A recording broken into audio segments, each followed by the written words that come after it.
Praise the Lord. ரொம்ப சோர்ந்து போய் மனமுடைந்து போன நிலைமையில் நீங்கள் கேட்டுக்கொண்டிருக்கீங்க. ஆண்டவராக இயேசு கிறிஸ்து இன்றைக்கு இப்பொழுது உங்களை பார்த்து தான் சொல்கிறார்.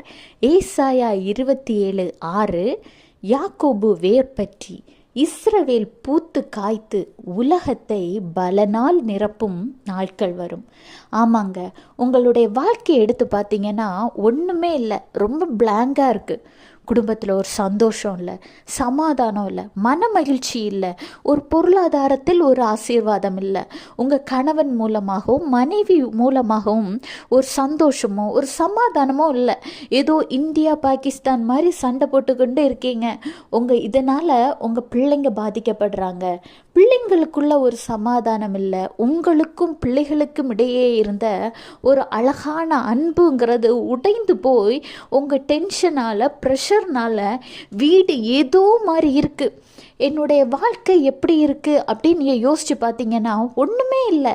ஏதோ ஒன்று வாழ்ந்துட்டுருக்கோம், ஏதோ ஒரு பாதையில் போயிட்டுருக்கோம். சந்தோஷம் இல்லை, சமாதானம் இல்லை, ஒரு ஐக்கியம் ஒற்றுமைன்னு ஒன்றுமே இல்லாத மாதிரி இருக்கா? கவலைப்படாதீங்க, இந்த நிலைமையும் மாறும், இந்த சூழ்நிலை மாறும். ஆண்டவராகிய இயேசு கிறிஸ்து அதனால தான் உங்களை பற்றி சொல்கிறாரு, யாக்கோபாகிய நீ வேர் பற்றி பிடிப்பாய். பட்டுப்போன வேரா, பட்டுப்போன மரமா? கவலைப்படாதீங்க, யாக்கோபாகிய நீங்கள் வேர் பற்றி பிடிப்பீர்கள், இஸ்ரவேலாகிய நீங்கள் பூத்து குலுங்குவீர்கள். சரியா? பூத்து காய்த்து அதன் கனியை தருவீர்கள். அப்படிப்பட்ட நாட்கள் உங்களுக்கு வரப்போகிறது. ஆனால் அதற்கு முன்னாடி சோர்ந்து போகாதீங்க. இந்த சூழ்நிலைகளை பார்த்து ரொம்ப மனமுடைந்து சோர்ந்து போகாமல் இதற்காக கூட ஆண்டவருக்கு நன்றி சொல்லுங்க. அப்போ தான் சாத்தான் வெட்கப்பட்டு ஓடுவான்.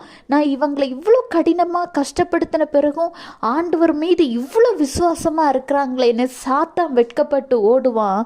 உங்கள் விசுவாசத்தை பார்த்து ஆண்டவர் உங்களுக்கான வாசலை திறந்து தருவார்.